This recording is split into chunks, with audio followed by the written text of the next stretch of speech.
घर में केक काटती और कहती हैप्पी बर्थडे टू यू। जो अपने बेटे का आज 5 साल का 6 साल का हो गया है, अपनी सहेलियों को बुलाकर घर में केक काटती और कहती हैप्पी बर्थडे टू यू। यह ईसाइयों की मुशाबिहत है, ये गैर मुस्लिमों की मुशाबिहत है जो आज हम कर रहे हैं। मन तशब्बह बिकौमिन फहुवा मिन्हु।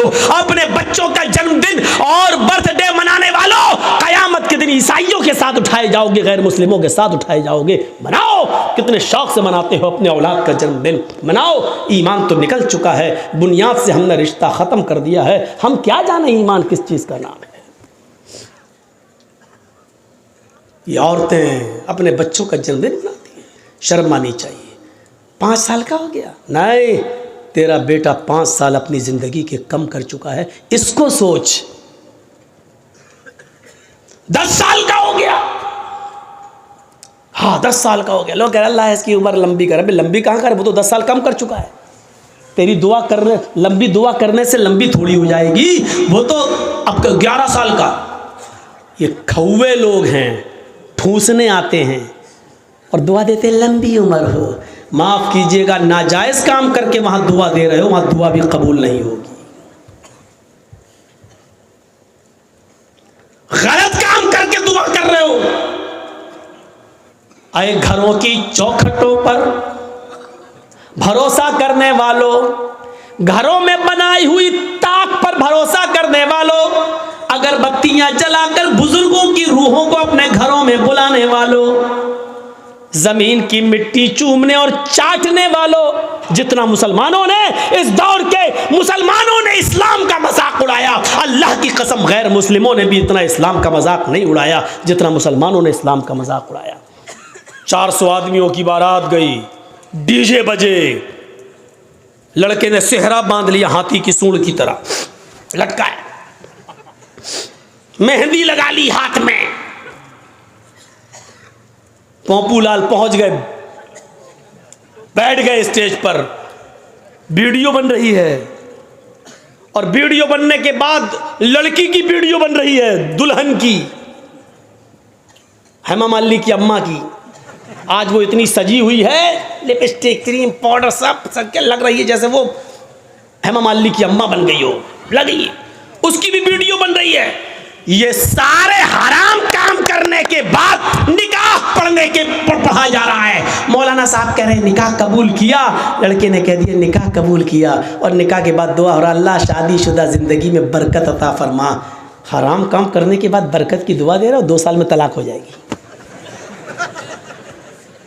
शर्म नहीं आती तुम्हें दुआ देते हुए? सारे हराम काम करने के बाद वहां दुआ दे रहे हो? नापाक नमाज पढ़ लो, नापाक बगैर वुजू के मस्जिद में चले जाओ, नमाज पढ़ लो, और नमाज पढ़ने के बाद अल्लाह मेरी दुआ कबूल फरमा ले, अल्लाह मुझे रोजी रोटी में बरकत अता फरमा। अब आप गौर करो, ये सारे गलत काम करने के बाद आप दुआ मांगेंगे, दुआ कबूल होगी?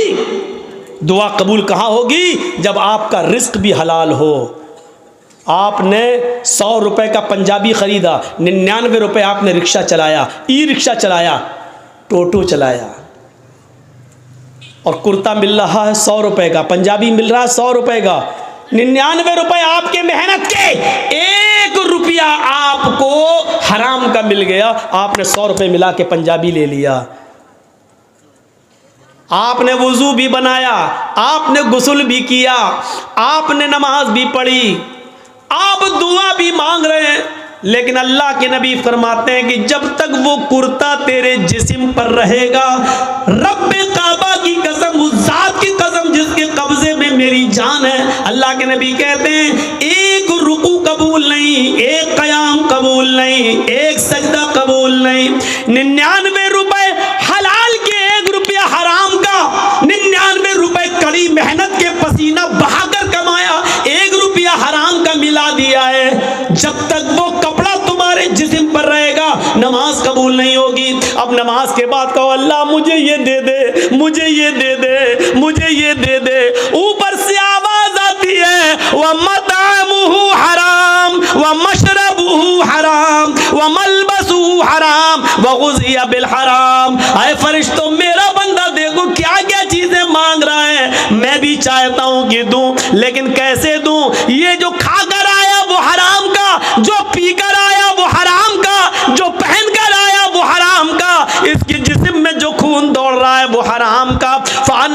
युस्तजाबु लिज़ालिक, हम अपने बंदे की दुआ सुने तो कहाँ से सुने?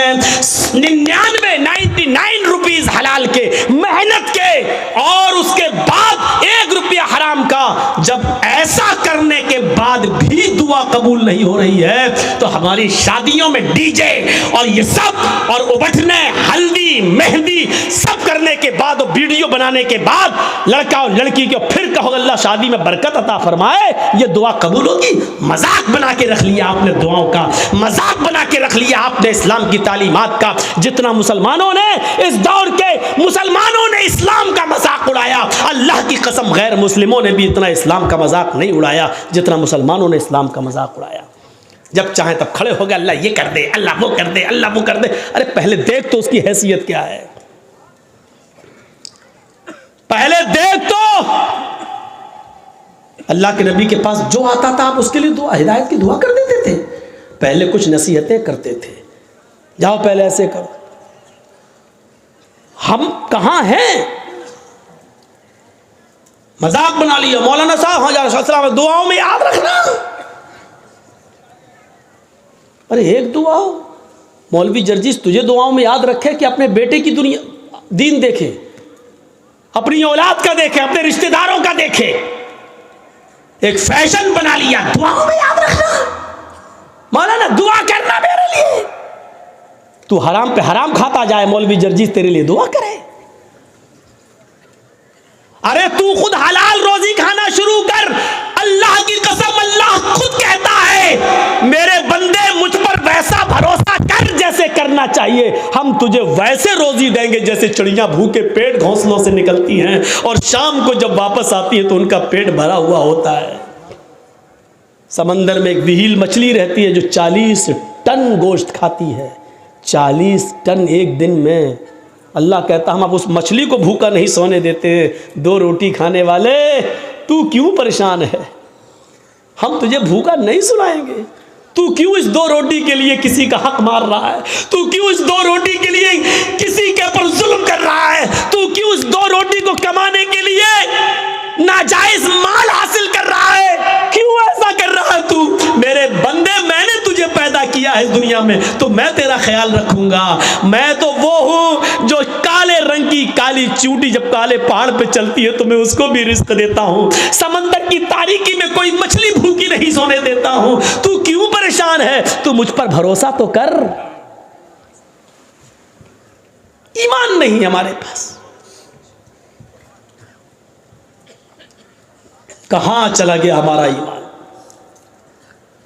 मैंने बताया ना, ईमान की सबसे बड़ी खूबी क्या है? उसके अंदर ताकत आ जाती है। उसको अल्लाह के सिवा कुछ नहीं दिखाई देता। नहीं यकीन आता है? 50 बार सुना होगा, मेरे मुंह से भी सुन लो। इब्राहिम अलैहिस्सलातु वस्सलाम को अल्लाह ने एक बेटा दिया, पहला बेटा इस्माइल, हाजरा के पेट से। हुक्म होता है आए इब्राहिम अपनी बीवी और बेटे को बियाबान जंगल में छोड़कर चले आओ। और सुनो, हम सोच बेचारी चाचा बैठे हैं, उसको देखो वो जा रहा उठ के। जाने दो अभी ये लोग निकल जाए तो अभी अच्छा है। लगता है शुगर पेशेंट है शायद। सुनिए अब लोग वो भी सोच रहे होंगे जब ड्राइवर ही चला गया तो हमको जाने में क्या है। होता है कि जब जलसे का सदर जो होता है प्रेसिडेंट, वो ड्राइवर होता है। जब वही पूरा जलसा चलाता है, जब ड्राइवर ही चला गया तो पैसेंजर तो अपने आप उतर जाएंगे। कहीं ढाबे पे जब बस रुकती है, ड्राइवर और कंडक्टर जब चाय पीने के लिए उतरते हैं तो पैसेंजर भी उतर जाते हैं। मेरे भैया इस वक्त हम चला रहे हैं गाड़ी, हमारा ख्याल रखो ना गाड़ी भिड़ जाएगी। तो इंसानी ज़रूरियात हैं, हो जाती हैं, लेकिन जो को ज़्यादा ज़रूरत लगती है वो पीछे बैठा करें। इब्राहिम अलैहिस्सलाम को हुक्म होता जाओ और बियाबान जंगल में छोड़ दो। मेरी माँ बहनों सुनो, हम माँ बहनों कहते हैं, बहनों भाइयों नहीं। बहनों भाइयों वाले और दूसरे लोग हैं। थोड़ा सा तो फ़र्क होना चाहिए ना, डिफरेंट होना चाहिए, वरना लोग कहेंगे उनमें इनमें फ़र्क क्या रह गया है। बहुत फ़र्क है, ज़मीन व आसमान का फ़र्क है। इब्राहिम अलैहिस्सलाम को हुक्म होता और वो अपनी बीवी को मैदान मिना में छोड़ देते हैं।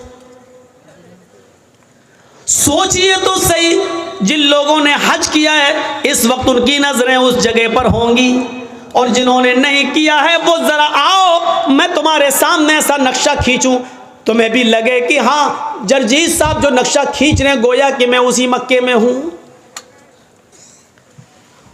जिस जगह पर इब्राहिम अलैहिस्सलाम ने अपनी बीवी हाजरा को छोड़ा उस वक्त उनके पास थोड़ा सा सत्तू था, एक दिन का या 2 दिन का पानी था बस। ऐसी जगह पे छोड़ा जहां बड़े बड़े दरख्त थे, पेड़ थे, ट्रीज थी बहुत ज्यादा, लेकिन उन दरख्तों पर कोई चिड़िया नहीं बैठी थी, कोई परिंदा नहीं बैठा था। चिड़िया भी ऐसी जगह पर घोंसले बनाती है जहां आसपास उनको पानी मिल जाए, लेकिन वहां तो आसपास कहीं पानी ही नहीं, इसलिए चिड़ियों ने, कौओं ने, कबूतरों ने घोंसले भी नहीं बनाए। पानी नहीं था दूर दूर तक। ठंडा हो गया हो तो दो, नहीं तो अब तो आवाज सही हो गई, लेकिन थोड़ा पीते रहेंगे तो अच्छा। कल भी बहुत दूर प्रोग्राम है, अलीपुर द्वार, न्यू अलीपुर द्वार, काफ़ी दूर है तो निकलना भी है। तो सुनिए मेरे भाइयों, लेकिन है बंगाली में। तो ऐसी जगह पर छोड़ा अपनी बीवी को। अब बीवी को क्या मालूम था?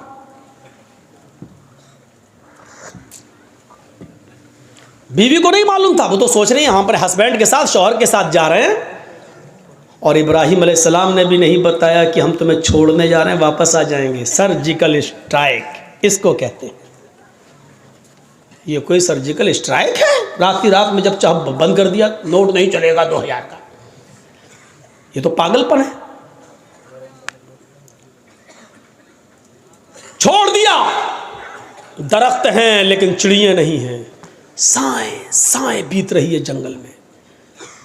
और आज भी मौलाना जर्जीस को रात के अंधेरे में मालदा से, कलियाचक से मालदा जाने में डर लगेगा। रात में 2 बजे 3 बजे 4-5 लोगों चाहिए हमें पहुंचाने के लिए।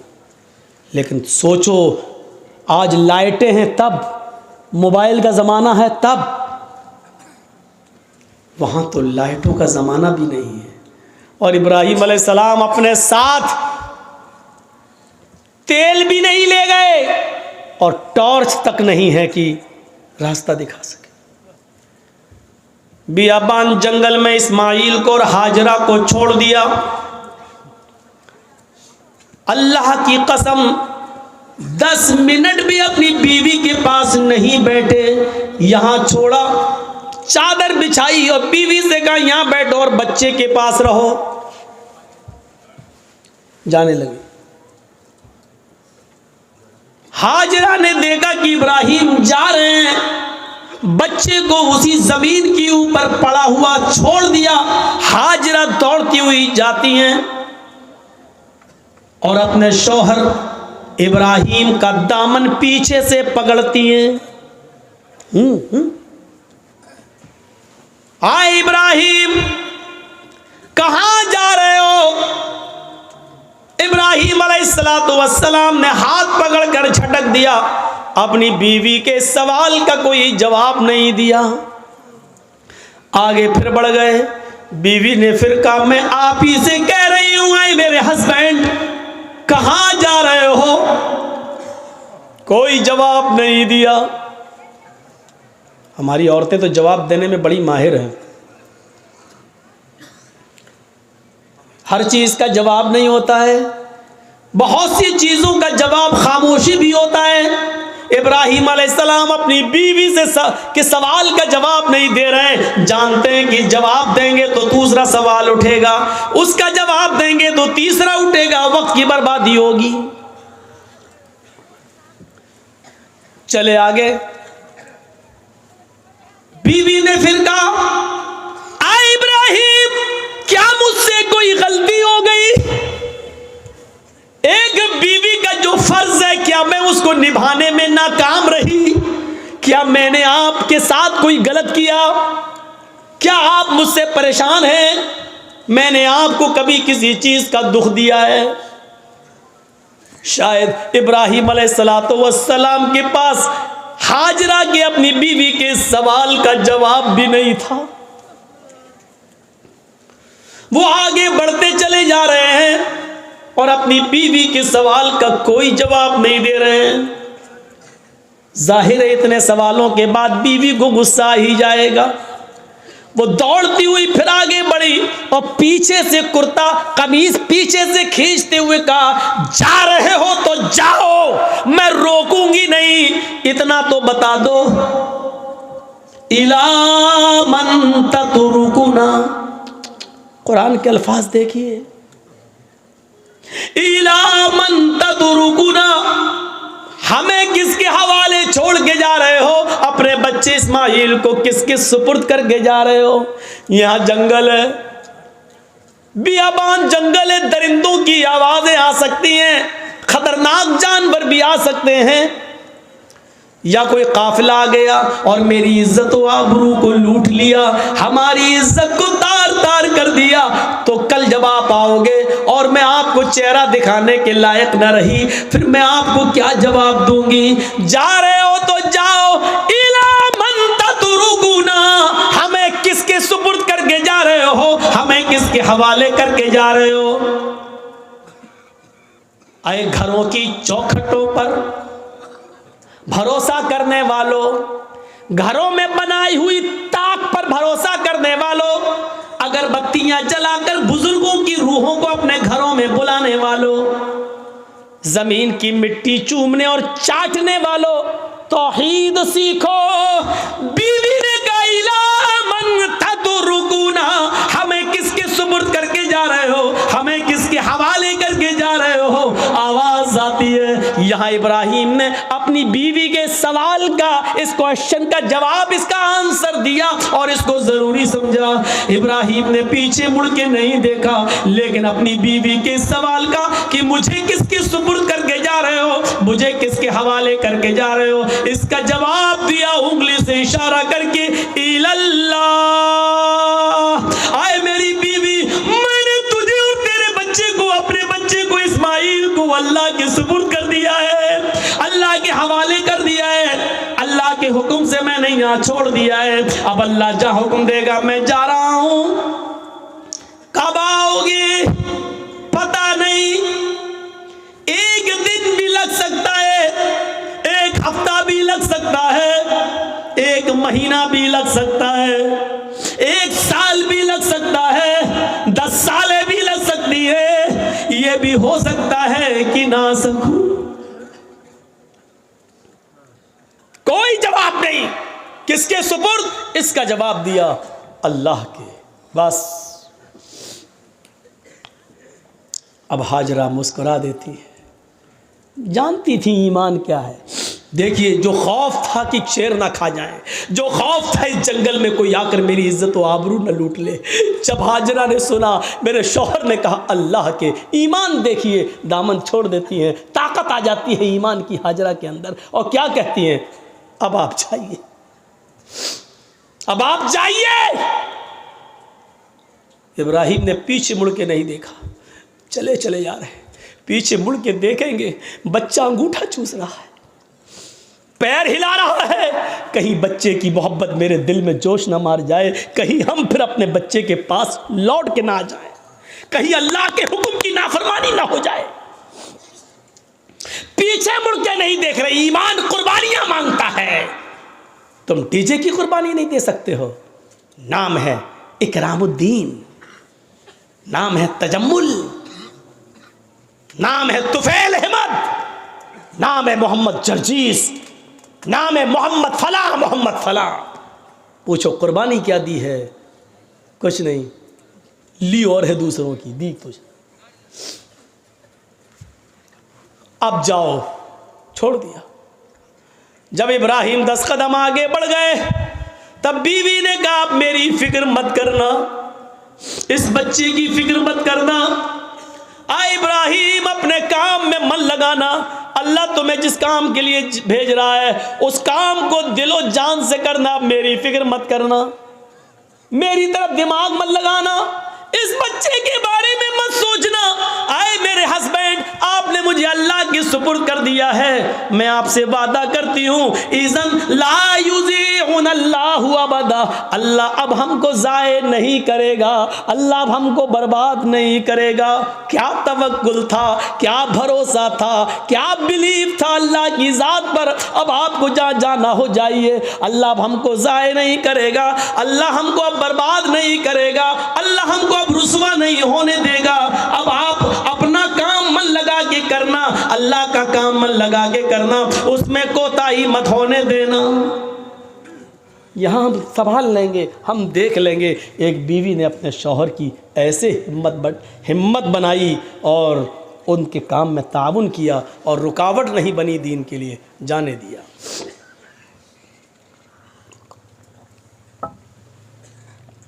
चले गए। अब जो चीज़ बताना चाहता हूँ वो देखिए, इस ईमान की ताकत का नतीजा क्या निकला। सत्तू ख़त्म हो गए, पानी ख़त्म हो गया। हाजरा कहती है मैं तो प्यासी रह जाऊंगी, बच्चा कैसे प्यासा रहेगा, पानी नहीं है। सोचती इस पहाड़ी के ऊपर चढ़कर देखूं, शायद पहाड़ी के नीचे कोई बस्ती, कोई कबीला रहता हो, पानी मिल जाए। अंदर पहाड़ी के ऊपर चढ़ जाती है, उस पहाड़ी का नाम है सफ़ा। सफ़ा से झांक कर देखती है, कुछ नहीं है, खाई पड़ी हुई है, गहरी खाई है।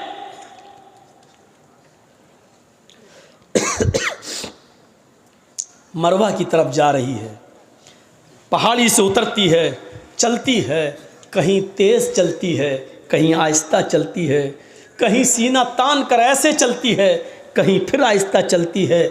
जहाँ जहाँ वो तेज़ दौड़ी थी, सऊदी गवर्नमेंट ने वहाँ ग्रीन लाइट लगा दी है, हरी बत्ती, यहाँ से तुम्हें तेज़ दौड़ना है, और जहाँ ख़त्म होती है वहाँ आहिस्ता होना है, फिर जहाँ ग्रीन है वहाँ फिर तेज़ दौड़ना है। लेकिन मर्दों के लिए, औरतों के लिए अपनी नॉर्मल चाल। हाजरा कहीं तेज़ दौड़ी, कहीं आहिस्ता, मरवा पे पहुँच गई, वहाँ झांक कर देखा, खाई पड़ी है, कुछ नहीं। लेकिन बच्चे की प्यास ऐसा माइंड खराब कर रही थी, वो जानती है पहाड़ी के नीचे कुछ नहीं, फिर भी बार बार चक्कर लगा रही हैं, फिर सफ़ा फिर मरवा, फिर सफ़ा फिर मरवा, 7 चक्कर लगाती हैं, 7 चक्कर। फिर आ गई अपने बेटे के पास और कहती हैं, अल्लाह मैं नहीं जानती, जो कर सकती थी वो कर लिया, मेरे शौहर ने, इब्राहिम ने मुझे और इस बच्चे को तेरे सुपुर्द किया है। अय अल्लाह, अगर आज मैं हलाक हो गई, ये बच्चा हलाक हो गया, तो दुनिया को तेरे ऊपर से भरोसा उठ जाएगा, तेरी ज़ात से भरोसा उठ जाएगा। अय अल्लाह, मेरा हस्बैंड, मेरा शौहर मुझे और इस बच्चे को तेरे सुपुर्द करके गया है। अल्लाह वालों के इम्तहान होते हैं, यहाँ अल्लाह वालों से लोग मांगने चले जाते हैं। तसव्वुर करो आप, अल्लाह वाले ईमान की भट्टी में तप रहे हैं, यहाँ हम ईमान की भट्टी में तपना जानते ही नहीं हैं, उन तपे हुए लोगों के पास मदद के लिए पहुंच जाते हैं। ईमान वालों की जिंदगी हमें यह बताती है कि हमें उनके नक्शे कदम पर चलना है। हम उनके नक्शे कदम पर चलने के बजाय उन्हीं को सब कुछ समझ लेते हैं। मेरे प्यारे साथियों, यहीं से गलत फहमियाँ पैदा होती हैं, यहीं से गलत फहमियाँ पैदा होती हैं, यहीं से डाउट्स उठते हैं। आइए चलिए और देखिए मंजर। मेरे शौहर ने मुझे तेरे सुपुर्द और इस बच्चे को तेरे सुपुर्द किया है। अल्लाह, मेरा बेटा प्यासा है, इसके लिए पानी का इंतजाम कर। अभी उसने इतना कहा ही था, मर्द तो मर्द छोड़ो मेरे भाइयों, अल्लाह ने औरतों की फरियाद भी सुनी है। अगर किसी औरत के अंदर ईमान की ताकत आ जाए तो अल्लाह उसकी फरियाद भी सुनता है। ईमान औरत के अंदर हाजरा की दुआ रंग लाई। अल्लाह ने कहा, जिब्रील क्या देख रहे हो, मेरी बंदी की अगर मैं मदद नहीं करूं, इस्माइल को अगर आज मैं पानी ना पिलाऊं, तो मेरे अलावा कौन है जो मेरी बंदी की फरियाद सुनेगा। जाओ आए जिब्रील ज़मीन पर जाओ, जहां मेरा बंदा इस्माइल अपनी एड़ियां रगड़ रहा है, जहां उसके पैरों की एड़ियां जमीन पर रगड़ खा रही हैं, उसी जगह पर तुम अपना पर मारो और मेरी कुदरत का करिश्मा देखो। जिब्रील ने उसी जगह पर मारा और पानी का चश्मा जारी हो गया, चश्मा फूट गया पानी का। हाजरा ने पानी देखा, पानी बह रहा है, हाजरा उसको अपने दामन में समेटने लगी। पानी थोड़ा हो तो समटे, वो तो बह रहा है, फिर समेटती हैं, फिर समेटती हैं। पानी बहने लगा और हाजरा अपनी अबरानी जबान में चीख चीख कर कहने लगी, पानी कहाँ जा रहा है, पानी कहाँ जा रहा है। फिर समेटती हैं, कहती जम जम जम जम। ये अबरानी ज़बान का शब्द है, उस ज़माने में जो इब्राहिम के ज़माने में चलती थी। जम जम जम जम, रुक रुक, अरे कहाँ जा रहा, रुक रुक, ठहर जा, रुक जा, स्टॉप, रुक जा। पानी नहीं रुक रहा है। फिर हाजरा ने उसकी मुंडेर बांध दी, जो मिट्टी थी खड़ी करने लगी ताकि पानी को रोक लें। अल्लाह के नबी ने एक मिंबर पर खुतबा दिया जुमे के दिन, और मिंबर पे खड़े होके कहा था, अल्लाह हाजरा पर रहम फरमाए कि उसने पानी की मुंडेर बांध दी, उसने पानी की एक दीवार खड़ी कर दी। अगर उसने पानी की मुंडेर न बांधी होती, पानी की रोकथाम न की होती, तो वो पानी अल्लाह पूरी दुनिया में पहुंचा देता। अगर वो पानी पूरी दुनिया में पहुंच जाता तो उसकी कदर कम हो जाती। जो पानी आज गंगा का देख लो बह रहा है ना, लोग उसमें लेटरिन भी कर रहे हैं, पेशाब भी कर रहे हैं, और आज गंगा चुनाव का मुद्दा बन चुकी है। जो भी आता है वो क्या कहता है, हम गंगा साफ कराएंगे। इसका मतलब गंगा गंदी है। और जो चीज़ बहुत ज़्यादा मिक़दार में हो जाए तो उसकी फिर कदर नहीं होती। आज जमजम की कदर इसलिए है कि वो हमें और आपको आसानी से नहीं मिलता। जो चीज़ बहुत आम हो जाए फिर उसकी कदर कम हो जाती है, इसलिए हज़रत हाजरा ने उसकी मुंडेर बांध दी। दो चीज़ें, एक तो औरत की दुआ सुनी अल्लाह ने। जो लोग कहते हैं इस्लाम में औरत की क्या इज्जत है, कोई इज्जत नहीं है, औरत पे सारा जुल्म, वो देख लें कि अल्लाह ने औरत की दुआ 7वें आसमान पर सुनी। और दूसरा ये पहलू कि हाजरा जहां दौड़ी, जितने चक्कर लगाए हाजरा ने, अल्लाह ताला ने उतने ही चक्कर हर हाजी और हर मुअतमिर पर, उम्रा करने वाले पर भी नाफिज कर दिए। और इतना ही नहीं, हाजरा जहां दौड़ी तेज, वहां तुम्हें भी तेज दौड़ना है, जहां आहिस्ता दौड़ी वहां तुम्हें भी आहिस्ता दौड़ना है। इससे बड़ी एक औरत की इज्जत क्या हो सकती है इस्लाम के अंदर, जो है कि जहां हाजरा तेज दौड़ी और जहां हाजरा आहिस्ता दौड़ी, कयामत तक पैदा होने वाले हर मुसलमान पर यह फर्ज कर दिया कि जब तक मेरी बंदी की सुन्नत को तुम जिंदा नहीं करोगे, हम तुम्हारा हज कबूल नहीं करेंगे। एक औरत के पैरों के रखने की जगह को, एक औरत के नक्शे पा को, एक औरत के पैरों के निशान को, एक औरत के पैरों के कदमों को, जहां जहां से वो गुजरी, अल्लाह ने उसको अपनी इबादत का एक पार्ट, अल्लाह ने उसको अपनी इबादत का एक हिस्सा बना दिया। इससे बड़ा एक औरत का मकाम क्या हो सकता है। वो लोग हमें जवाब दें जो कहते हैं कि औरतों पर इस्लाम ने जुल्म किया है।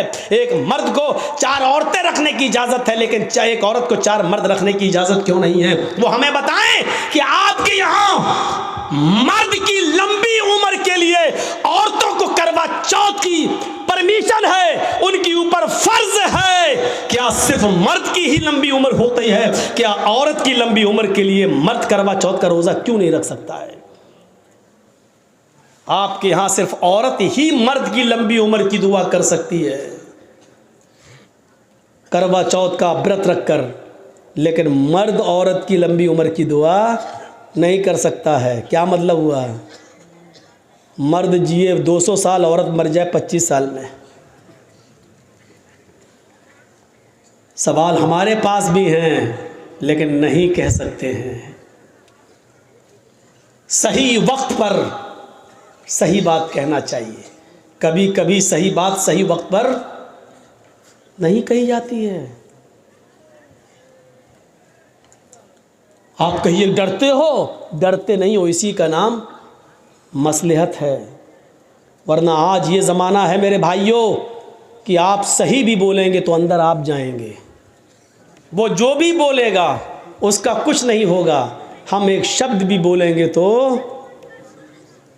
हम आह भी करते हैं तो हो जाते हैं बदनाम, और तुम कत्ल भी करते हो तो चर्चा नहीं होता। कहते हैं कि एक घाट पर शेर और बकरी दोनों पानी पी रहे थे।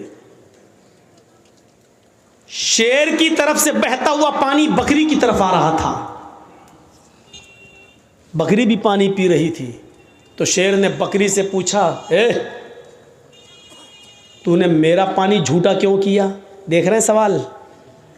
पानी शेर की तरफ से बहता हुआ आ रहा है, तो पानी जहाँ शेर मुंह लगा रहा है वहाँ से बहता हुआ पानी आएगा तो बकरी पिएगी। तो झूठा शेर कर रहा है कि बकरी कर रही है? शेर कर रहा है। इस शेर को अगर आप समझ जाएं तो मेरी पूरी तकरीर समझ जाएंगे। माजरत के साथ मैं नाम नहीं लूँगा। पानी झूठा कौन कर रहा है? और पानी झूठा करने से मेरी मुराद है माहौल ख़राब कौन कर रहा है? शेर की तरफ से झूठा पानी आ रहा और उल्टा शेर ही कह रहा है मेरा पानी झूठा क्यों किया तूने? बकरी बोली, राजा हमारी क्या मजाल कि मैं आपका पानी झूठा करूं? पानी तो आपकी तरफ से बहता हुआ आ रहा था, मैं तो आपका झूठा पानी पी रही हूं। बकरी ने जवाब सही दिया। शेर ने कहा, अच्छा मुंह भी चलाती है मुझसे, जबान भी लड़ा रही है मुझसे। आया और मारा एक पंजा, वो गई खोपड़ी बकरी की और चीर के फाड़ के खा गया उसको। बिल्कुल यही हाल है इस वक्त इस शेर का और हम बकरियों का। मेरे भाइयों, शेर और बकरी को समझने की कोशिश करो, बहुत कुछ समझ जाओगे। और इसलिए मैं एक और मिसाल दूंगा आपको, बहुत ही होशियारी से और मसलहत से काम करने की ज़रूरत है। इस वक्त नारे लगाए जाएंगे, हमें भड़काया जाएगा, मुश्तइल किया जाएगा। जैसे दिल्ली में नारे लगे थे, देश के गद्दारों को गोली मारो। आगे का जुमला आपको, ये नारे लगाने वालों का कुछ नहीं होगा, क्योंकि ये नारे लगते ही हैं उस पावर के नशे में जो उनको मालूम है। फिर नारे लगाए जाएंगे। और हम आपके यहाँ ये तकरीर इसलिए कर रहे हैं क्योंकि इशारों में ये बात मेरी दूसरी जगह पहुँच जाएगी जहाँ माहौल है। मुश्तइल किया जाएगा और फिर हमारे ही लोगों में से किसी को उस नारों का जवाब देने के लिए पैदा किया जाएगा, ताकि एक तरफ ये रहे और दूसरी तरफ वो रहे, और इसका पूरा फायदा बहुसंख्यक लोगों को, ज्यादा तादाद में रहने वालों को मिल जाए। ये पूरी प्लानिंग हो चुकी है, पूरा गेम फिट है। इस वक्त अक्लमंद इंसान वो है जो खामोशी के साथ चुपके से निकल जाए और भड़काऊ और जहरीले नारों का जवाब वैसे न दे। वो हमारे मोहल्ले में आएंगे, कहेंगे जय श्री राम। अक्लमंदी ये है कि मुस्कुरा कर हम निकल जाएं और उसके जवाब में ये ना कहें अल्लाहु अकबर। वो यही तो चाह रहे हैं कि हम ये कहें और हमारा जवाब इन जुमलों के जरिए दिया जाए। हर वक्त जवाब देना ज़रूरी नहीं होता। अभी मैंने बताया इब्राहिम अलैहिस्सलाम ने हर वक्त अपनी बीवी तक का जवाब नहीं दिया। एक बात और याद रखना, इस वक्त मुसलमानों तुम्हें यह पॉलिसी अपनाना पड़ेगी, तुम्हें हाथी बनना पड़ेगा और इन नारे लगाने वालों को कुत्ता समझना पड़ेगा। और ये सोच कर गुजर जाओ कि हाथी खामोशी के साथ चलता रहता है और कुत्ते भौंकते रहते हैं। हाथी जा रहा है, कुत्ते भौंक रहे हैं, हाथी पलट के भी नहीं देखता, क्योंकि उसकी नज़र अपनी मंजिल पर होती है। वो जानता है कि अगर पलट कर मैं देखूंगा तो कुत्ते तो भाग ही जाएंगे, लेकिन हमें अपनी मंजिल पर पहुंचने में देर हो जाएगी। हमें अपनी मंजिल पर पहुंचने में देर हो जाएगी। 1000 कुत्ते भी मिलकर एक हाथी का रास्ता रोक नहीं पाते।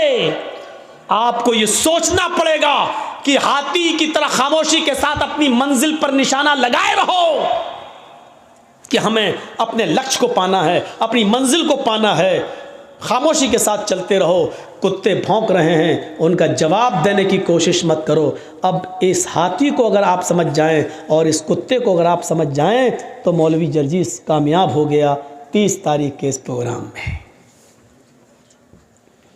अपने आप को हाथी बनाओ, भौंकने वाले कुत्तों का जवाब न दो। बहुत आपने दिल्ली का हादसा देख लिया, आपने और भी दंगे देख लिए। नुकसान किसका हुआ, प्रशासन किसका साथ देता है, ये सब आपकी नजरों के सामने है।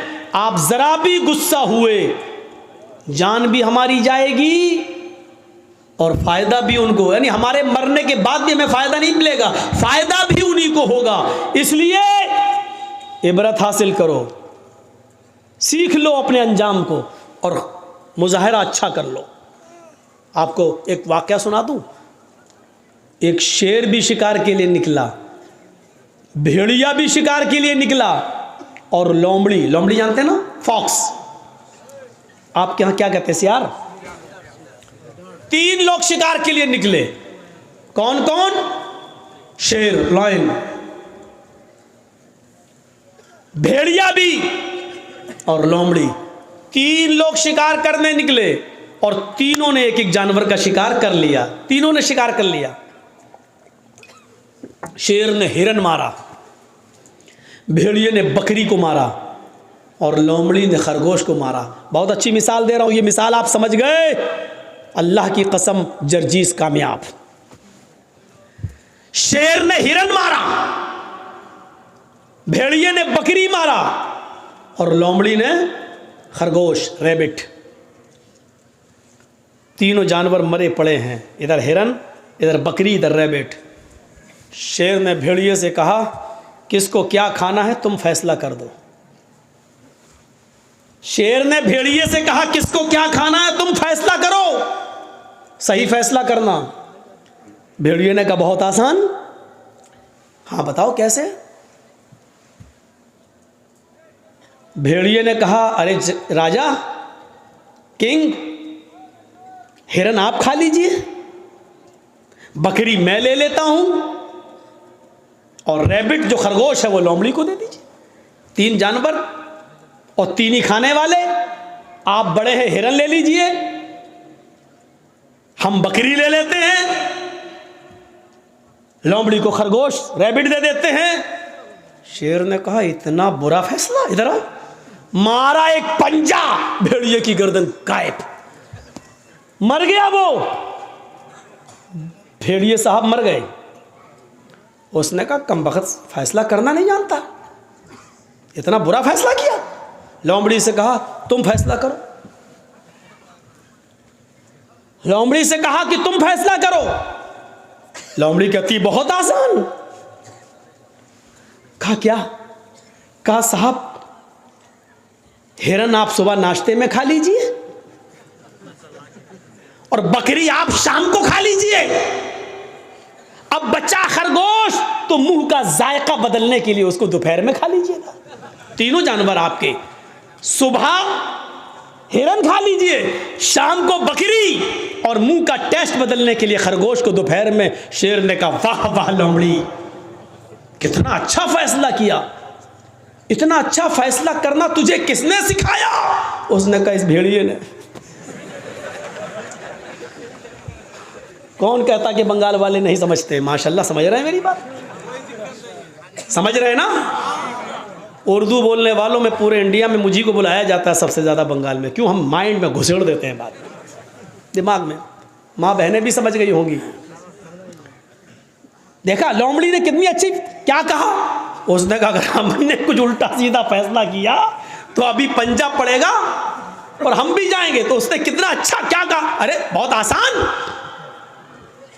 हिरन आप दिन में खा लीजिए सुबह, बकरी शाम को खा लीजिए, और दोपहर में मुंह का टेस्ट बदलने के लिए खरगोश दोपहर में खा लीजिए। शेर भी खुश हो गया, वाह वाह कितना अच्छा फैसला। शेर को भी समझिएगा, लोमड़ी को भी समझ लीजिएगा, और लोमड़ी की अक्लमंदी को भी समझ लीजिएगा। लोमड़ी की जान कैसे बची? आपको इस वक्त अपने आप को बचाना है। बिहार वालों ने थोड़ी सी गलती कर दी, भुगत रहे हैं। बंगाल वालों तुमने अक्लमंदी से काम किया। आज मौलवी जर्जीस आज़ादी के साथ घूम रहा है। अल्लाह करे कि यही अक्ल यूपी वालों को भी आ जाए। तो मेरे भाइयों सोचो, बहुत कुछ कह दिया, हो सकता है कल इंडिया टीवी वाला इसी को काट काट के दिखाए, लेकिन दिखाएगा कब? जब ये यूट्यूबर अपने चैनलों पे देंगे तब। अगर ये नहीं देंगे तो अल्लाह की कसम नहीं दिखाएगा। लेकिन इन कमीनों की वजह से हम बहुत परेशान हैं। सच बताता हूं कि मुझे सबसे ज्यादा मेरे ऊपर केस और मुकदमे इन चैनल वालों की वजह से, इनकी वजह से चले। अब इसको काटेंगे। शेर, मौलाना ने जालिम शेर कहा किसको? अब उसका नाम तक डाल देंगे उसमें। यह समझने की जरूरत है। लोमड़ी की मसलहत की तरह तुम भी समझो मसलहत किस में है, क्या देना है क्या नहीं देना है। अपना चैनल मत चलाओ वरना हराम रोजी खाओगे तुम। वो मालूम है, वो तो हम पढ़ते हैं, लिस्ट बन रही है हमारी, कौन कौन क्या क्या दे रहा है, कौन कौन दे रहा है। एक दिन सब तकरीरें निकलवा देंगे, सब कहाँ से निकलती हैं, कैसे निकलती हैं, वो पूरा हमको सब, हमको भी लोमड़ी से बहुत कुछ सीखने को मिल गया है। हमने भी बहुत कुछ सीख लिया है। जब तक कंट्रोल कर रहे हैं, जब कंट्रोल से बाहर हो जाएगा, सब्र का भी एक पैमाना होता है। हमारे सब्र का ज़्यादा फ़ायदा ना उठाएं आप लोग। तो मेरे भाइयों सुनिए, फैसला भी कर दिया, और क्या कहा? सुबह ये, शाम को ये, और खरगोश बीच में। वाह वाह वाह वाह, कितना अच्छा फैसला किया। फिर शेर क्या कहता है? लोमड़ी तुझे इतना अच्छा फैसला करता किसने सिखाया? उसने कहा भेड़िए ने। यानी भेड़िए ने ये फैसला न किया होता तो मुझे ये इबरत नहीं मिलती। तो आप एक देख रहे हैं ना, उसने पहले तो भेड़िए से कहा फैसला कर, तो भेड़िए ने हालांकि सही फैसला करा था। हिरन आपने मारा, हिरन आप खा लीजिए। बकरी मैंने मारी, मैं खा लेता हूँ।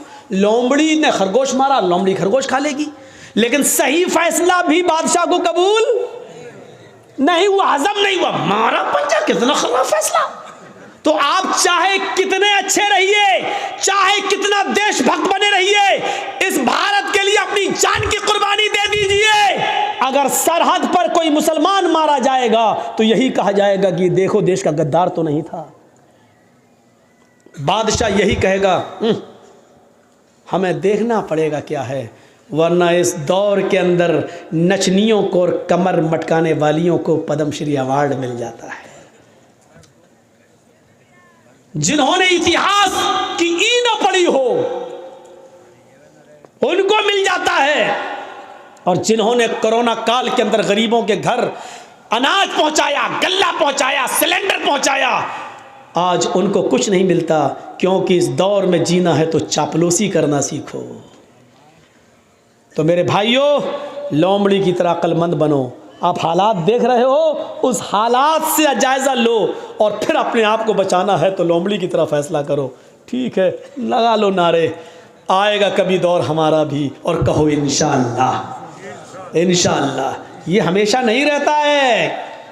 और राहत इंदौरी ने कहा था ना, आज तुम साहिबे मसनद हो, कल नहीं रहोगे।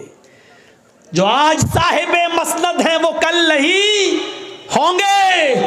किराएदार है जाती मकान थोड़ी, किराएदार हैं जाती मकान थोड़ी है मेरे भाइयों। लेकिन जब तक तुम्हारा जुल्म और सितम चल रहा है, इसलिए हम ही को थोड़ा सा लोमड़ी की तरह अक्लमंदी से काम लेने की ज़रूरत है। इसलिए मेरे भाइयों, अक्लमंदी से काम लो। इस मिसाल से बहुत कुछ कह दिया मैंने। इस मिसाल के अंदर सब कुछ है, पूरे हालात जो बोलना चाहिए पूरे इसके अंदर मौजूद है। इसलिए मैंने कहा कि आप अपने अंदर ईमान की ताकत पैदा करिए मेरे भाइयों। बस ईमान पैदा करिए और बुनियाद से अपने रिश्ते को जोड़िए। आप जानते हैं ईमान की ताकत क्या है? आपको मालूम होगा फिरौन जब मूसा अलैहिस्सलाम से तंग आ गया तो कहने लगा, मूसा अपनी फौज को लेके आ, मैं अपनी फौज को लेके आता हूं, आओ आज आमने सामने मुकाबला कर लेता हूं। इस वाक़े को जरूर सुन लीजिएगा मेरे भाइयों, इस वाक़े को जरूर सुनिएगा। मूसा अलैहिस्सलाम ने कहा ठीक है, तुम अपनी दलीलें पेश करो, हम अपनी दलीलें पेश करें। मूसा अलैहिस्सलाम जब सामने आ गए, फिरौन भी अपनी फौज को लाया। फिरौन के साथ उसके जादूगर थे। सुनिए, फिरौन के साथ कौन था? जादूगर। और मूसा अलैहिस्सलाम के पास कौन थे? चंद मुसलमान जो उनके ऊपर ईमान लाए थे। फिरौन ने अपने जादूगरों से कहा, चलो अपना तिलस्म दिखाओ, अपना करतब दिखाओ, अपना नाटक दिखाओ, अपना ड्रामा दिखाओ।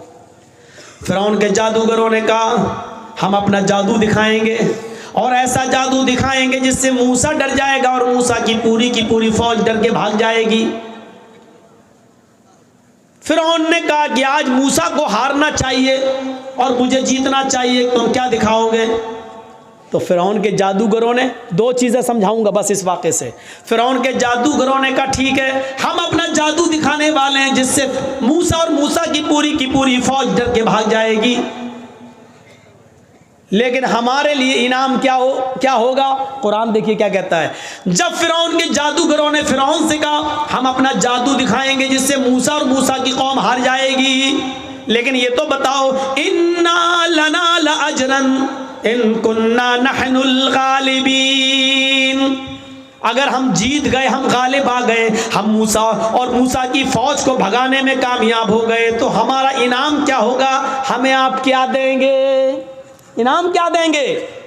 मैंने कहा ना आप लोगों से, थोड़ा सा रुक जाइए, इस वाक़े को सुन लीजिए। इसमें ईमान की ऐसी लज्जत मिलेगी आपको कि देखिए ईमान कहते क्या है और ईमान के बाद ताकत क्या आ जाती है, इसको समझ लो मेरे भाइयों।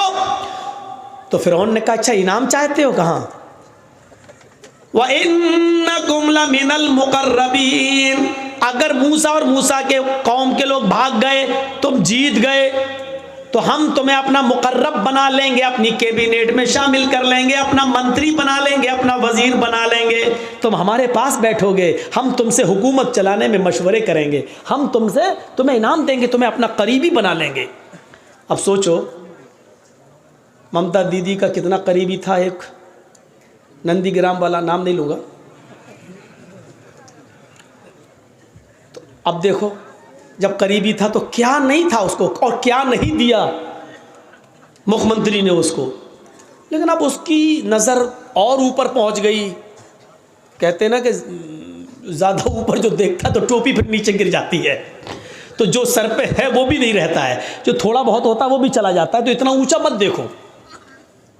इसीलिए अल्लाह के नबी ने फरमाया अपने से ऊपर अमीरों की तरफ मत देखो, ला तंजुरू इला मन हुवा फौककुम, जो तुमसे ऊपर है उनकी तरफ मत देखो, वंजुरू इला मन अस्फला मिनकुम, उनकी तरफ देखो जो तुमसे नीचे हैं। जैसे एक आदमी बेचारा नंगे पैर ज़मीन पे चल रहा था और उसको शर्म आ रही थी, मेरे पास चप्पल नहीं है, पैर कभी क्या कहेंगे लोग, चप्पल नहीं है, लेकिन अचानक उसकी नज़र एक अपाहिज के ऊपर पड़ती है जो दो पैरों से लंगड़ा है और बैसाखी पे चलता है। एकदम उसके दिमाग में आता है, अरे मैं क्यों शर्माऊँ, इस बेचारे के पास तो पैर भी नहीं है, कम से कम अल्लाह ने मुझे पैर तो दिए हैं, जूते नहीं दिए तो क्या हुआ, चप्पल नहीं दी तो क्या हुआ। जब उसने अपाहिज को देखा तो उसको इबरत मिल गई, इसलिए कहा अल्लाह ताला, अल्लाह के नबी ने, जो तुमसे नीचे उनकी तरफ देखो, जो ऊपर है उनकी तरफ न देखो, क्योंकि जब ऊपर है उनकी तरफ देखोगे तो उनसे भी ऊपर ये सोचोगे मैं इनसे भी आगे बढ़ जाऊँ, नहीं, अपने से नीचे देखोगे तो तुम्हें अंजाम पता चलेगा कि दुनिया में ऐसे लोग भी मौजूद हैं। तो मेरे भाइयों, फिरौन ने कहा कि हम तुम्हें अपना कैबिनेट में शामिल कर लेंगे, अपना मंत्री बना लेंगे, तुम्हारे पास किसी चीज की कमी नहीं होगी। उन्होंने सोचा जब हम फिरौन के करीबी बन जाएंगे तब तो मजे ही मजे हैं, मजे ही मजे हैं। तो उन्होंने क्या किया, मूसा अलैहिस्सलाम और उनकी फौज के सामने अपनी रस्सियां डाल दी, जादू दिखाने लगे, रस्सियां फेंक दी और वो रस्सी सांप बन के रेंगने लगी, सर्प सांप बन गई, ऐसे चलने लगी। वो सांप नहीं थे, वो सांप नहीं थे, लेकिन देखने वालों को सांप दिखाई दे रहा था। सांप, मूसा अलैहिस्सलाम डरने लगे, ऐसे ऐसे करने लगे हैं, तो फौरन वही आई, अल्लाह ताला ने कहा ला तखफ या मूसा, मूसा डरो नहीं, जिनको तुम सांप समझ रहे हो वो सांप है नहीं, वो रस्सियां ही हैं, ये तिलस्म है, ये जादू है, तुम इस जादू को खत्म करना चाहते हो, इनके सांपों को मजा चखाना चाहते हो, तो हमने जो तुम्हें डंडा दिया, जो लाठी तुम्हारे पास है, जो आसा, इसको जमीन पर मारो। अन अलक़ि आसाक, मूसा जमीन पर अपनी लाठी मारो। मूसा अलैहिस्सलाम ने अपना डंडा, अपनी लाठी जमीन पर मारी, और जैसी लाठी जमीन पर मारी वो क्या बन गया? अज़दहा, अज़दहा बन गया। उसने मुंह खोला, आ, और जैसी मुंह खोला, आ करके अंदर को सांस ली, बाहर को नहीं, अंदर को जो सांस ली, तो जितने सांप थे उड़ते हुए गया, उसके मुंह में घुस गए और सबको खा गया। जादूगर यहीं से समझ गए फिरौन के, हमने जो दिखाया वो नकली माल था, फिरौन ने जो दिखाया वो ओरिजिनल था। हमने जो दिखाया वो ढोंग था, मूसा ने जो दिखाया वो ओरिजिनल था। फैक्ट, फेक नहीं, फैक्ट था, सच्चाई थी, ट्रू था, उसके अंदर सच्चाई थी। हमने जो दिखाया वो पोल खुल गई मेरी। मूसा ने जो दिखाया उसके अंदर, अगर हमने मूसा के मुकाबले में कुछ दिखाने की कोशिश की तो हम ही को मुंह की खानी पड़ेगी और हम ही जलील हो जाएंगे। इसका कोई तोड़ नहीं है, क्योंकि जादू का और हकीकत का कोई मुकाबला नहीं है। जब फिरौन के मानने वाले और दरबारियों ने उनने देखा कि हमारे सांपों को, हमारी रस्सियों को फिर मूसा अलैहिस्सलाम के डंडे के द्वारा बने हुए अज़दहे ने खा लिया है, तो उसी वक्त वो चीख पड़े और क्या कहने लगे मालूम है? उनकी ज़बान से क्या निकला? उनकी ज़बान से जो जुमले निकले वो जब जुमले ये थे, आमन्ना बिरब्बिल आलमीन रब्बि मूसा व हारून। हम अल्लाह रब्बुल आलमीन पर ईमान लाए, उस रब पर जो मूसा का रब है और जो हारून का रब है। समझ गए आप? अभी तक काफिर थे, लेकिन हकीकत देखने के बाद क्या हो गए? मोमिन। अब देखिए, ईमान ले आए, आमन्ना बिरब्बिल आलमीन, ईमान लाता हूँ मैं रब्बुल आलमीन पर। किस रब पर? फिरौन भी तो अपने आप को रब कहता है, तो फौरन कहा नहीं, फिरौन के रब पर नहीं, हम ईमान लाए फिरौन पर नहीं, रब्बे मूसा व हारून, उस रब पर जो मूसा का भी रब है और जो हारून का भी रब है। गौर कीजिए इन जुमलों पर। अब फिरौन को बड़ा गुस्सा आया, कमीने लाए थे हम इनको अपने लिए और ये तो मूसा के बन गए, ये तो अल्लाह वाले बन गए, ये तो खुद ही मूसा और हारून के रब पर ईमान लाए। अब गुस्सा नहीं आएगा? देश का चौकीदार किसी के ऊपर बहुत भरोसा करता हो और वो आदमी टूट कर एकदम दूसरी पार्टी में चला जाए तो कितना गुस्सा आएगा? हैं?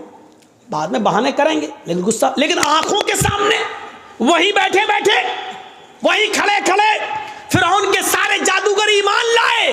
और जब ईमान लाए तो फिरौन ने कहा, तुमने ये क्या किया?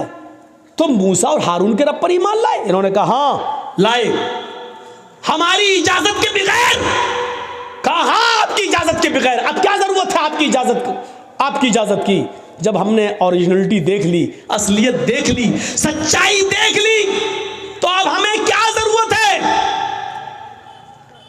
फिरौन ने क्या जवाब दिया? अब सुनिए, जो चीज बताना है वो सुनिए। ईमान लाने के बाद अब इनके अंदर क्या ताकत आई? अभी जो फिरौन से मदद मांग रहे थे, क्या इनाम मिलेगा, अब वही फिरौन उनको धमकी दे रहा है। कुरान फिरौन की धमकी को नकल करता है, आए जादूगरों, मेरे साथ आने वालों, मूसा के रब पर और हारून के रब पर ईमान लाने वाले मेरे जादूगरों, जल्दी से लौटकर मेरे खेमे में आ जाओ, मेरी टोली में आ जाओ, मेरे पास वापस आ जाओ।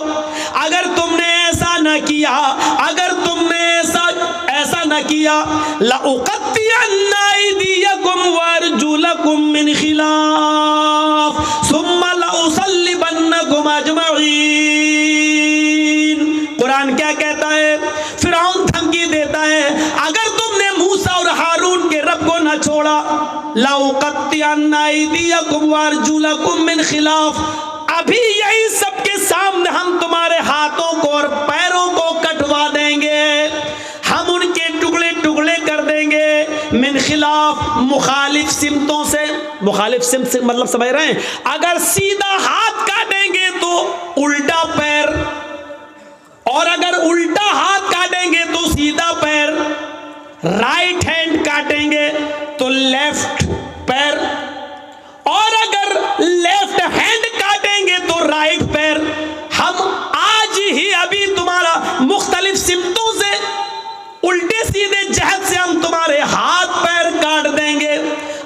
अल्फाज की ज़्यादती, माना की ज़्यादती पर दलालत करती है। अरबी ज़बान में क़ता यक़ताउ के माना होते हैं काटना, और अरबी ज़बान में क़त्ता युक़त्तिउ के माना होते हैं टुकड़े टुकड़े करना। फ़िरौन ने कहा हम तुम्हारा हाथ पैर काटेंगे नहीं, लउक़त्तिअन्ना अयदियकुम व अर्जुलकुम, हाथों के टुकड़े टुकड़े कर देंगे, पैरों के टुकड़े टुकड़े कर देंगे, यानी कीमा कीमा कर देंगे।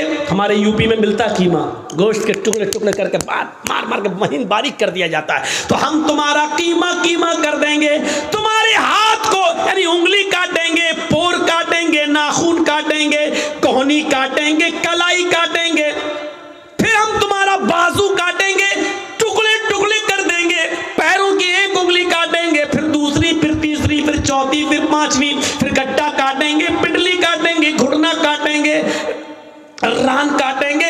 हम तुम्हारे हाथ और पैरों को मुख्तलिफ सिमतों से काट डालेंगे, और टुकड़े टुकड़े करने के बाद जब तुम्हारा ऊपर का जिस्म बचेगा, लउसल्लिबन्नकुम अजमईन, तो उसको हम सूली पे लटका देंगे, उसको हम फांसी के फंदे पे लटका देंगे। कितनी बड़ी धमकी थी, कितनी बड़ी धमकी। लेकिन चूंकि अभी ईमान लाए, तो ईमान लाने के बाद जो ताकत इनके अंदर आ गई, तो अब डर पैदा नहीं हो रहा है, अब डर पैदा नहीं हो रहा। जो अभी ये कह रहे थे उसी मीटिंग में, उसी जगह पर, हमें इनाम क्या दोगे, हमें दौलत क्या मिलेगी, सोना कितना, चांदी कितनी, इन्ना लना लाजरन, हमें क्या इनाम दोगे। जो अभी तक सोना चांदी मांग रहे थे, जो अभी तक दौलत मांग रहे थे, लेकिन ईमान लाने के बाद दौलत को ठुकरा रहे हैं। और क्या कह रहे हैं, फिरौन ने कहा हाथ पैर कटवा देंगे। तो क्या कहा इन लोगों ने, अल्लाह की तरफ से वाज़े निशानी आ जाने के बाद लाठी गाज दहा बन गया, और उसने सब मेरे सांपों को निगल लिया। इतनी बड़ी निशानी देखने के बाद भी अब हम फिर जाएं, ऐसा नहीं हो सकता है। अब हम मूसा और हारून के रब को छोड़ दें, फिरौन, ऐसा नहीं हो सकता है। फ़क़ज़ी मा अंत क़ाज़िन, आए फिरौन तुझे जो करना है कर। ईमान की ताकत देखिए, ईमान की ताकत देखिए। फ़क़ज़ी मा अंत क़ाज़िन, आए फिरौन तुझे जो करना है कर ले, जो करना कर, हाथ काट, पैर काट, उंगली काट, घुटना काट, कलाई काट, कोहनी काट, जो करना कर, सूली दे, फांसी पे लटका, जो करना कर। फ़क़ज़ी मा अंत क़ाज़िन, तुझे जो करना कर। इन्नमा तक़ज़ी हाज़िहिल हयात दुनिया, आए फिरौन तू सिर्फ मुझे इस दुनिया में सजा दे सकता है, इस दुनिया में मौत के घाट उतार सकता है, लेकिन आखिरत में तू मेरा मालिक नहीं है, आखिरत में तू मुझे सजा नहीं दे सकता है। इस पूरे वाक़े को बताने का मकसद सिर्फ ये है कि आपको ये बता दिया जाए कि ईमान लाने के बाद फिर न फिरौन और फिरौन के लश्कर की ताकत भी कुछ नहीं रखती है। आदमी ईमान की ताकत जब उसके अंदर आ जाती है, तो फिर वो ये समझता है कि अल्लाह हमारे साथ है, सारी दुनिया हमारे खिलाफ हो या ना हो। ये ईमान की ताकत है। क्या हमारे और आपके पास ऐसा ईमान है? हम क्यों अपने आप को मोमिन समझ रहे हैं? कौन इतने वाकयात जो हमने और आपको अब सुनाए हैं, कौन सा वाकया? वो हजरत खौला थी, वो एक औरत थी। सुने, ये हमारी माँ बहनें शादी के बाद 2-4 साल बच्चा नहीं हुआ, घबरा जाती हैं, मौलाना साहब दे दो, मौलाना साहब बच्चा देंगे नहीं, ताबीज दे दो, घोल घोल के पिलाओ। हमारे यहाँ यूपी में कुछ ज़्यादा खुराफाते हैं, बंगाल में भी होंगी, हमें नहीं मालूम, हम तो खुराफाते थोड़ी देख रहे हैं। हमारे यहाँ सुनने को मिलता है, एक मौलवी ने मस्जिद के हुजरे में कहा कपड़े उतारो ऊपर के। क्या होगा? कहा हम यहाँ वो लिखा जाएगा, जाफरान घोल के यहाँ से लेके पूरे जिस्म पर लिख रहा है, पता नहीं क्या लिख रहा, और बेशरम औरत खोल देती है, लो लिखो, पीठ पे लिखवा रही है। जाफरान से कुरान की आयतें लिखकर पर्ची बनाकर कहा जाता है कि लो इसको तुम कब्र के नीचे शर्मगाह की तरफ बांध लेना, बच्चा आसानी से पैदा हो जाएगा। ये सब सूरतें हो रही हैं। मौलवी ना ताबीज़ दे सकता है ना पानी। मेरे भाइयों, अगर शरीयत की रोशनी से देखा जाए, शरई नुक्ते नज़र से देखा जाए, तो अल्लाह की कसम पानी पढ़ कर दम करना, तेल वगैरह पे पढ़कर दम करना, इनका भी सबूत मिलता नहीं है। बहुत मौज़रत के साथ मैं ये बात कह रहा हूँ आपको, सही हदीस की रोशनी में अगर आप तलाश करना चाहें, इख्तिलाफ है, बहुत से उलमा ने कहा नहीं पानी पढ़ के दिया जा सकता है, लेकिन सही बात यह है कि पानी पढ़कर दम करना भी जायज़ नहीं है। कोई सरीह और सही हदीस मौजूद नहीं है। इसके बरखिलाफ़ वो हदीस मिलती है कि अल्लाह के नबी ने फरमाया कि खाने और पीने की चीज़ों पर फूंक मत मारो। आपने देखा है जब आप खाना खाने बैठते हैं तो क्या पढ़ते हैं? बिस्मिल्लाह, और खाना शुरू कर देते हैं। अगर फूंक से बरकत होती तो हदीस में हुक्म ये होता कि बिस्मिल्लाह पढ़ के पहले खाने में दम करो और फिर खाओ। ऐसे प्लेट उठाओ, बिस्मिल्लाह, अब खाओ। क्यों? फूंक में बरकत है ना, तो फिर फूंको फिर खाओ ना। लेकिन नहीं, आपने कहा बिस्मिल्लाह और खाना शुरू करिए। आप खाने के लिए बिस्मिल्लाह नहीं कर रहे हैं, बल्कि शुरू जो कर रहे हैं उस काम के लिए आप बिस्मिल्लाह कह रहे हैं, क्योंकि आप जो भी काम शुरू करेंगे तो अल्लाह के नाम से, खाना नहीं, जो भी आप काम कर रहे हैं अल्लाह के नाम से शुरू कीजिए। ये है, लिखना शुरू कर रहे हैं बिस्मिल्लाह, अब आप लिखिए। खाना शुरू कर रहे हैं तो बिस्मिल्लाह, अर्रहमानिर रहीम नहीं, बिस्मिल्लाह। जहाँ जितना सबूत है वहाँ उतना करना है हमें और आपको। अल्लाह ताला ने कहा है, अल्लाह के नबी ने फरमाया कि अल्लाह का नाम लो, तो अल्लाह का नाम बिस्मिल्लाह हो गया। अल्लाह के नबी ने ये नहीं कहा कि अल्लाह रहमान रहीम कहो, सिर्फ अल्लाह का नाम बिस्मिल्लाह, बिस्मिल्लाह कह लो, हो गया। और अगर हर बिस्मिल्लाह का मतलब बिस्मिल्लाहिर रहमानिर रहीम है तो फिर आप कुर्बानी करेंगे तो क्या कहेंगे जानवर पर? बिस्मिल्लाहिर रहमानिर रहीम, अल्लाहु अकबर। क्यों नहीं कहते हो? वहाँ पूरी बिस्मिल्लाह क्यों नहीं पढ़ते हो? नहीं पढ़ते हो, क्यों? वहाँ नहीं बताया। वहाँ क्या बताया? बिस्मिल्लाही वल्लाहु अकबर। दुनिया जानती है कि वहाँ रहमान रहीम पढ़ना अक़ल के ख़िलाफ़ है, क्योंकि वहाँ जानवर को ज़िबह किया जा रहा है। और वहाँ कोई कहेगा बिस्मिल्लाह रहमान रहीम तो आदमी कहेगा ये कहाँ रहम है? एक तरफ जानवर काट रहे हैं, दूसरी तरफ रहमान रहीम, बड़ा रहम करने वाला इंतहा रहमान है। तो मेरे भाइयों, इसलिए जितना हदीसों से साबित है उतना करो। ईमान का तकाजा यही है मेरे भाइयों। क्या कहा? फक्जी हज़रत खौला को देखो, वो खौला बिनते सालबा, उनके पति ने उनसे एक बार गुस्से में कह दिया, अंते अलैया कज़ारे उम्मी, तू मुझ पर मेरी माँ की तरह हराम, क्या आज के बाद हाथ नहीं लगाएंगे तुझे। क्या समझती है तू अपने आप को? हम लोगों में भी ऐसा हो जाता ना कभी कभी, बीवी बहुत नखले दिखाए, अम्मा बन रही मेरी, कभी गुस्सा हो गई, भग, जैसे मेरी माँ मुझ पर हराम तू भी हम हराम, भग, नहीं छुएंगे तुझे आज के बाद। ये जुमले बहुत ख़तरनाक हैं, हम बोल देते हैं बड़ी आसानी से, लेकिन बहुत ख़तरनाक है। खौला बिनते सालबा के शौहर ने औस अपने सामित ने जब ये जुमले कह दिए कि अंते अलैया कज़ारे उम्मी, तो मुझ पर मेरी माँ की पीठ की तरह हराम हो चुकी है, बाद में बड़े पछताए तो खौला बिनते सालबा को अल्लाह के नबी के पास भेजा। ईमान देखिए, खौला बिनते सालबा का अल्लाह के नबी के पास जाती है और कहती है अल्लाह के रसूल मेरे लिए रास्ता निकालो। अल्लाह के नबी ने कहा नहीं जाओ, अब तुम उनके ऊपर हराम हो चुकी हो। हैं? हराम कैसे? कहा जाओ, अब तुम उनसे नहीं मिल सकती हो। जैसे माँ की खिदमत की जाती है वो तुम्हारी वैसे खिदमत करेंगे। वो बहस करने लगी, जिद करने लगी। अल्लाह के नबी ने कहा उठो, तुम्हारे लिए मेरे पास कोई रास्ता नहीं है। उसको घर से वापस कर दिया। खौला बिनते सालबा नबी के घर से बाहर निकली, ना उम्मीद, निराश, मायूस, लेकिन दरवाजे से निकलती है। अल्लाह के रसूल के दरवाजे से लगा हुआ दरवाजा मस्जिद नबी का है, मस्जिद नबी का है। उसने मस्जिद नबी की चौखट को देखा, चौखट को देखते ही चीख पड़ी, मोहम्मद, तेरी चौखट बंद हो गई तो क्या हुआ, रब की चौखट तो खुली है। गौर करो ईमान की ताकत क्या है। ईमान किसे कहते हैं? वो नाउम्मीद नहीं हुई। आए मोहम्मद सल्लल्लाहु अलैहि वसल्लम, तेरे घर की चौखट बंद हो गई तो क्या हुआ, रब की चौखट तो खुली है। हदीस के अल्फाज हैं, वो औरत मस्जिद में दाखिल होती है।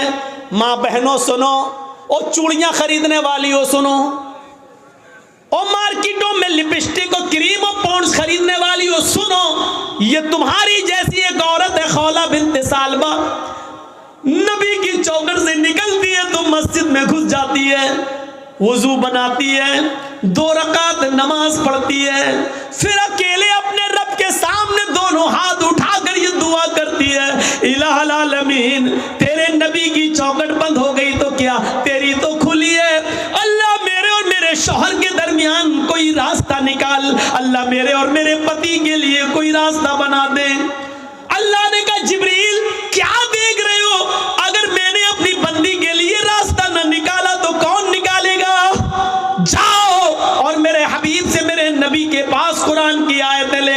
और बता दो कि अल्लाह ने उस औरत के लिए और दुनिया के अंदर कयामत तक की तमाम औरतों के लिए रास्ता निकाल दिया है। जिब्राइल कुरान की आयतें लेके आए, अल्लाह की कसम खौला बिन्त सालबा भी मस्जिद के अंदर दुआ मांग रही है, अभी उसके आंसू गिर रहे हैं, अभी उसके हाथ नीचे नहीं हुए, अभी उसने दुआ मांगने के बाद अभी खत्म नहीं की, वो दुआओं में रवानी जारी है, वो दुआ पे दुआ मांगी जा रही है। और यहाँ जिब्रील ये आयतें लेके नाजिल होते हैं, कद समी अल्लाहु कौलल्लती तुजादिलुका फी ज़ौजिहा व तश्तकी इलल्लाह। अल्लाह ने उस औरत की बात को सुन लिया, अल्लाह ने उस लेडी की बात को सुन लिया, अल्लाह ने उस औरत की गुफ्तगू को सुन लिया जो आपसे बहस कर रही थी, तुजादिलुका फी ज़ौजिहा, जो आपसे बहस कर रही थी, जो आपसे डिबेट कर रही थी, जो आपसे लड़ रही थी